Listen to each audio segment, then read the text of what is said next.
నమస్కారం ఈటీవీ 360కి స్వాగతం. ముందుగా ప్రధానాంశాలు. రోడ్ల అభివృద్ధికి లీటర్ పెట్రోలుపై రూపాయి సెస్. ప్రభుత్వానికి లీ అసోసియేట్ సంస్థ సూచనలు. రాష్ట్రంలో పర్యాటక పరుగుల కోసం ప్రత్యేక బోర్డు. సీఎం నేతృత్వంలో ఏర్పాటు చేస్తూ ఉత్తర్వులు. రాజధాని నిర్మాణ మౌలిక వనరులపై ప్రభుత్వం దృష్టి. భవిష్యత్ అవసరాల కోసం ఆధీనంలోనే క్వారీలు. జన చైతన్య యాత్రలతో తెదేపాలో నూతన ఉత్సాహం. ప్రభుత్వ సంక్షేమ కార్యక్రమాలపై విస్తృత ప్రచారం.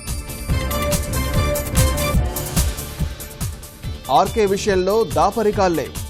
ఏదీ దాచిపెట్టాల్సిన అవసరం లేదన్న హోంమంత్రి.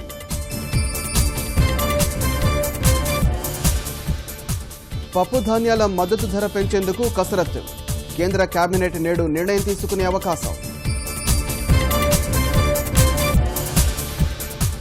డొకోమో వివాదంలో బలిపశువు చేశారన్న సైరస్. సంస్థ భవిష్యత్తు కోసమే తొలగించామన్న రతన్. ఇంగ్లాండ్తో టెస్టు సిరీస్కు నేడు జట్టు ఎంపిక. గంభీర్ కొనసాగింపుపై సందిగ్ధత.